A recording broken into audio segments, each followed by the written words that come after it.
What's up, Link? Hi. So, want to talk about Roosevelt versus Reardon last night in the state championship. Archbishop Reardon, whatever. Reardon. Yeah. And what stood out? Brayden Burries. Why? That he slowed down a little bit, but he kept on attacking. I thought he's in shape than everyone else on the court, and I thought the court size helped him a lot. That's a great... I didn't think about that last night. That's a great point, that the court size gave him more space, the width of the court and the length of the court, right? Because they already play wide. Good point. I didn't even realize that last night. You're right, playing on the NBA court. He was superb, man. He was the best player in the world for a day.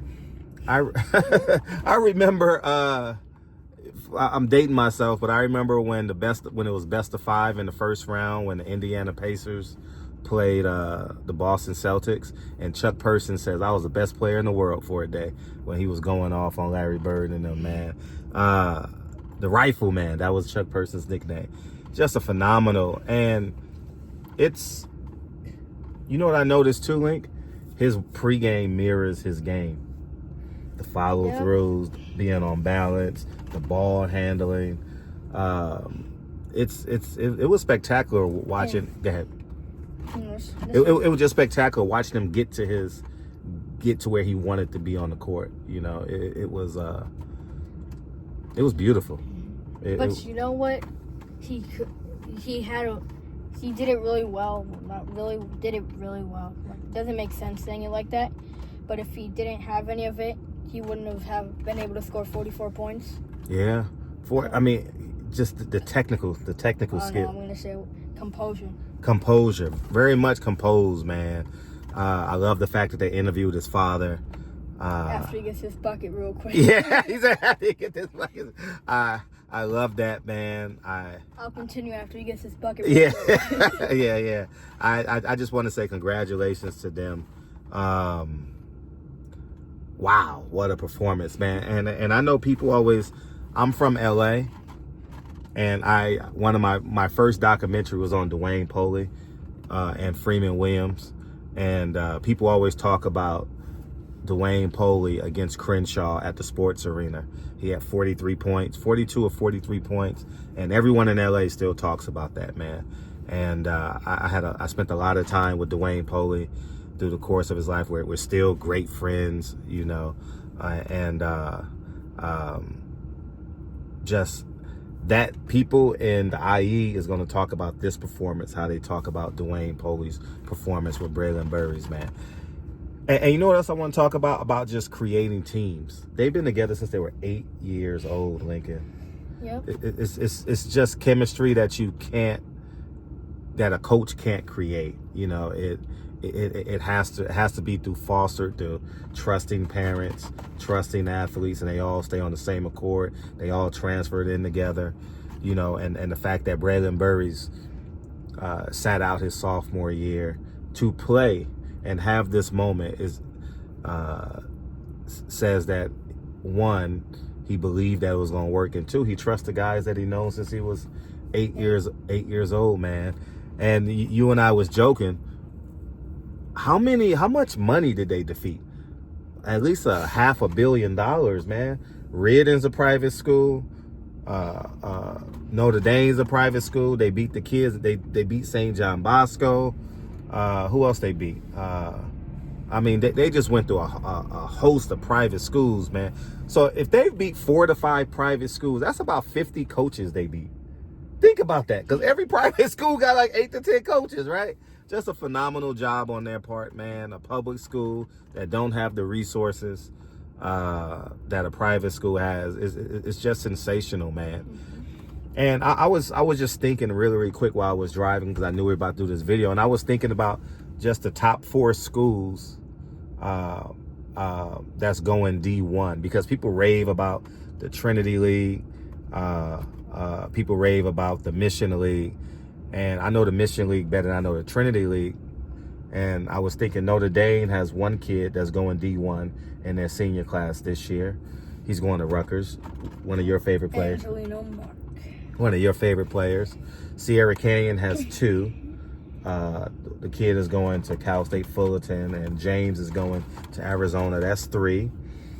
And Harvard Westlake has 1. Nick Kamini, that's 4. And Crespi has 1. Peyton White, he's going to Nevada. So what is that? 5? What is that? 6 kids? So people say, oh, you got to play in the Mission League. You got to play in the Trinity League. Shit, how about the Pacific League? You get 5 kids going D1 in this senior class. And I know the kid from Alamany is going to Weber State, but I'm talking about just the top 4 recognizable. So when you compare that to other leagues, it's comparable in terms of kids going D1, stuff like that. I know I'm not going to sit here and lie to you and say the in-game competition is different, but at the end of the day, it's about, are you going D1 or not? So I think parents need to see the full picture, in terms of where they want to send their kid. And especially y'all parents that live in the valley. Y'all got the option to go to a city school. You got the option to go to a CIF school. You have the option to go to a Mission League school. Here's a word to the wise. I was telling a parent today, don't say the school. All right? I was telling a parent today that they got to leave. And they took my advice. They're going to check out this month. And I said, if that private school coach is not sitting in your living room, why are you going? But as we digress back into, I went off on a tangent, but I was telling you on the way here, there's no such thing as a 50-50 ball when you play Roosevelt. It's 90-10 or 100-0.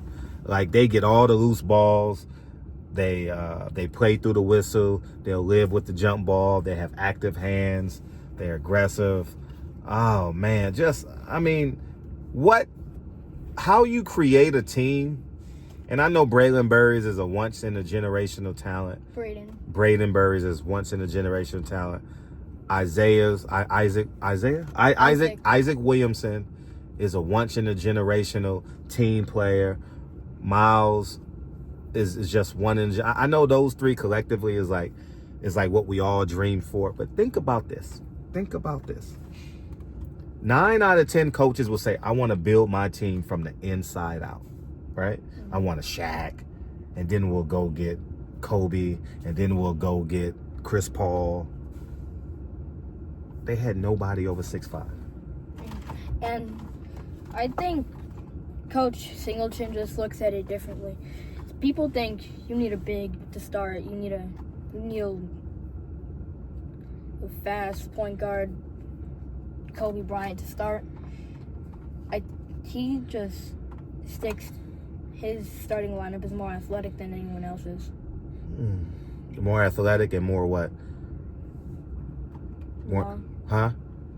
They're smaller. More dog, more tenacity, more of that stuff. And in order to have that tenacity, you got to do it in practice. So imagine how many times that they've gone over and over and over. And I'm gonna repeat it again. His disposition as a coach is something that I can learn from. That's smart. Got the AC off.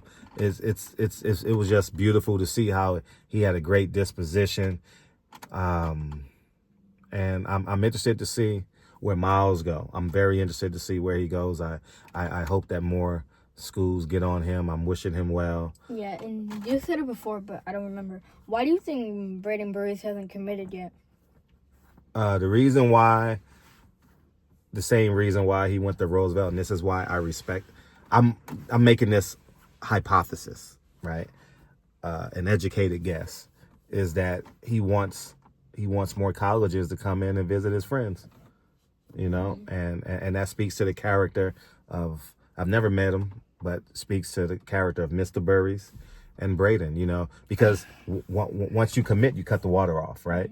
It's like you. My goal for you is to have 3 or 4 kids that you played AAU basketball with to go to the same high school. And if you're the D1 kid, we're not committing until after your senior year because we're not cutting the water off. I want all these coaches to still come in, and visit him and visit the core 4, And that's just it. It's kind of like how you don't remember these teams, but Dominguez did that with Russell Otis. And I remember when St. John Bosco had these 4 great freshmen. They had a 7-footer. They had Daniel Hackett. They had Curtiel Salidas. And they had the guard that was just athletic dog. I forget his name. But, yeah, you don't turn the water off, you know. So I think his announcement should be coming this week or whenever he goes to the McDonald's All-American game. I think he'll probably commit before then or maybe just after, wherever he gets the biggest platform probably. And congratulations to him. Can we go to the McDonald's All-American game? Nah, we're going to watch it on TV. If it was a little bit closer. If it was like It's in your hometown, though. If it was less than a 2-hour flight, we would go. All right. So why didn't we go to Sacramento? Because you had games. No, we didn't. You had practice. But we'll go when you go. Deal? Mm-hmm. Deal. Love you, dog. All right. Any last words, champ? Nah. But good job. Great job, Steve Singleton. I think I'm going to add that we're going to go push 4 wide. I think we'll add that to give you better driving lanes, give everyone else better driving lanes.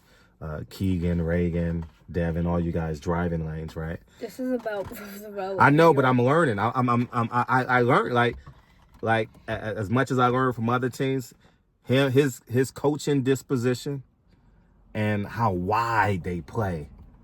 They wide because I play from the volleyball axis. You get what I'm saying? Because y'all, the reason my thinking was Get away from the half-court line. Get away from the half-court line, one, and that's a comfortable pass where all y'all can make because all y'all are 10 years old, right? All y'all so young. So, but anyways, enough about that. Congratulations to Roosevelt. I picked Roosevelt and you picked Notre Dame at the beginning of the year. Daddy wins again. Any final words, champ? Notre Dame's still better. That's not what the final score said. We out. Peace, guys.